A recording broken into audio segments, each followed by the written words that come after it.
Hello नमस्कार मैत्रिणींनो, स्वागत करते तुमचं माझे पुन्हा एका नवीन छानशा ब्लॉगमध्ये। तर आजच्या ब्लॉगमध्ये आठवड्याभराच्या ज्या भाज्या असतात त्या आपण कशा पद्धतीने स्टोअर करून ठेवायच्या, म्हणजेच आपल्या ज्या भाज्या वगैरे आहेत त्या जास्त दिवस टिकण्यासाठी काय काय करायचं तर ते तुम्हाला ब्लॉगमध्ये दाखवणार आहे। तर व्हिडिओ स्किप न करता शेवटपर्यंत नक्की पहा। तर सर्वात पहिला म्हणजे आपण जी कोथिंबीर घरी कोथिंबीर रोजच्या जेवणामध्ये फोडणीला म्हणा किंवा कशाला सुद्धा चटणीला कोथिंबीर गरजेचीच असते। तर ही कोथिंबीर जी आहे ती स्वस्त असताना आपण जरी आणून अशा पद्धतीने स्टोअर केली तर ती जास्त दिवस टिकू शकते। तर कोथिंबीर जी आहे ती मी स्वच्छ पहिल्यांदा एखादा कॉटनचं नॅपकिन वगैरे असेल त्यावरती ठेवली आहे, कारण आता सध्या पावसाळा आहे आणि पूर्ण जे भाज्या वगैरे असतात त्याला मातीचं प्रमाण जे असतं ते खूप चिटकलेलं असतं। तर माती खाली पडू नये म्हणून मी एक कॉटनचा कपडा ठेवला आहे आणि अशा पद्धतीनं कोथिंबीर जी आहे ती आपण पूर्ण खुडून घेतो आहे, म्हणजे पूर्ण त्याची पानं जी आहेत ती तोडून घेत आहे मी। तर एक रिकामा असं प्लॅस्टिकचा डब्बा वगैरे असेल आणि घट्ट त्याचं झाकण असेल तर अशा पद्धतीनंच आपण डब्बा कोथिंबीरीसाठी घ्यायचा आहे। तर अशा पद्धतीने मी एक गोल डब्बा घेतला आहे आणि त्यामध्ये न्यूजपेपर जे असतो घरी तो टाकला आहे। तर कोथिंबीर जी आहे ती मी अशा पद्धतीने निवडून घेते आणि जी देठं असतात ना त्याचासुद्धा वापर आपण घरामध्ये वाटण वगैरे करण्यासाठी यूज करू शकतो। म्हणजे कोथिंबीरीच्या देठांचा जो वास वगैरे असतो तो वाटण्यामध्ये खूप छान लागत असतो, तर तो सुद्धा आपण यूज करू शकतो। तर सध्या मी इथं कोथिंबीरीची जी पानं आहेत ती घेत आहे। पावसाळ्यामध्ये कोथिंबीर किंवा कुठली पालेभाज्या असून द्या अशा पद्धतीने ती झाडूनच आपण म्हणजे हातावरती अशा प्रकारे झाडून ती नेहमी आपण स्टोअर करून ठेवायची कारण की पावसाळ्यामध्ये खूप काही माती किंवा कीटक वगैरे भाज्यांवर असतातच।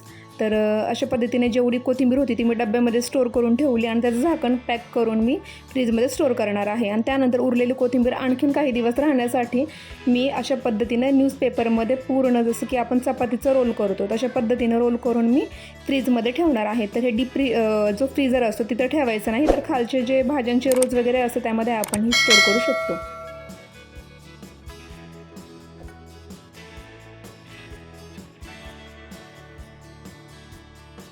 त्यानंतर घरामध्ये भेंडी असो किंवा कुठली शिमला मिरची किंवा टोमॅटो वगैरे असून द्या, तर ते सुद्धा आपण काय करायचं की ओला नॅपकिन वगैरे असेल त्याच्या सहाय्याने अशी पुसून व्यवस्थित स्वच्छ करायची। तर भेंडी होती ती मी धुतली आणि पूर्ण अशी कोरड्या कपड्याने पूर्ण कोरडी करून घेतली आहे आणि ती सुद्धा आपण अशा प्रकारे डब्यामध्ये वगैरे जरी ठेवली तरी ती आपली राहू शकतात। तर हीच भेंडी आपण दुसऱ्या दिवशी जर टिफिन वगैरे असेल तर अशीच्या अशी आपण कट करून त्याची भाजी करू शकतो किंवा आपण आपला जो वेळ आहे तो वाचू शकतो। तर त्यानंतर लिंब घरामध्ये काय होतात की स्वस्त असतात त्यावेळेस आपण ती भरपूर आणतो घरामध्ये, पण 2-3 दिवसांनीच त्याच्यावरती काळे डाग वगैरे पडू लागतात किंवा ते एकदम नरम होतात। तर हीच जी लिंब आहे ती आपण सीझनमध्ये कशी स्टोअर करू शकतो ते पाहणार आहोत। तर अशा पद्धतीनं भरपूर लिंब मी इथं आणली होती आणि मी अशीच लिंब जी आहे ती नेहमी स्टोअर करून ठेवते। तर जी लिंब आहेत त्यासाठी एक प्लॅस्टिकची जी बरणी असते ती मी इथं घेतली आहे, ती स्वच्छ पुसून आणि त्यामध्ये अजिबात पाण्याचा अंश मी ठेवला नाही आहे, पूर्ण कोरडी करून घेतली आहे।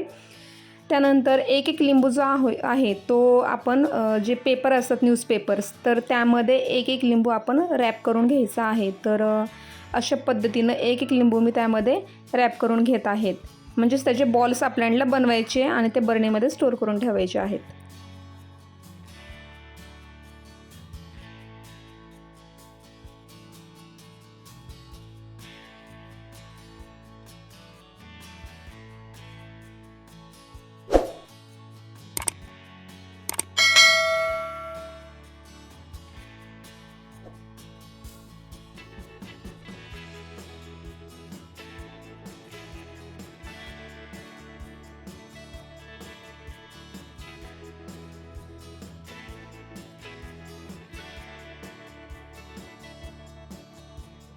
तर मैत्रिणींनो, तुम्ही सुद्धा लिंब अशा पद्धतीने जर स्टोअर करून ठेवली तर 1 महिना किंवा 2 महिनेसुद्धा आपली लिंब जी आहेत ती अतिशय फ्रेश आणि अशी मस्त टवटवीत राहतात। तर नक्कीच तुम्ही ही ट्रिकसुद्धा यूज करून बघा।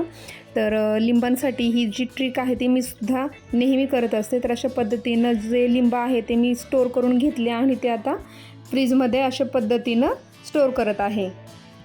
तर मागच्या महिन्यातली जी लिंब होती मी स्टोअर करून ठेवलेली तर ती तुम्हाला दाखवत आहे। तर ती बघा, पाहू शकता तुम्ही अशीच्या अशीच राहिली आहेत आणि मस्त अशी टवटवीत दिसत आहेत. त्यानंतर लसूण घरामध्ये काय होतं की स्वस्त असलं की आपण भरपूर प्रमाणात आणून ठेवतो, पण तो लसूण काही जास्त दिवस टिकत नाही. तर तो जास्त दिवस टिकण्यासाठी आपण सतत त्याला हाताळलं पाहिजे, म्हणजेच उघड्यावरती ठेवला पाहिजे. लसूण हा दडपून जास्त ठेवला की त्यातले ज्या पाकळ्या आहेत त्या मरून जातात आणि लसणाची एक जरी पाकळी जी आहे ती मेली तर लसूण पूर्ण खराब होतो. तर लसूण सतत आपण हाताळला किंवा उघड्यावरती ठेवला तर तो आपला महिन्यापेक्षा सुद्धा जास्त दिवस, खूप दिवससुद्धा आपण तो अशाच्या असं स्टोअर करू शकतो किंवा राहतोसुद्धा. तर तो आपण नेहमी काय करायचं की गॅलरी वगैरे असेल तर तिथं उघड्यावरती असं नेहमी ठेवायचा किंवा उन्हामध्ये जास्त ठेवायचा नाही.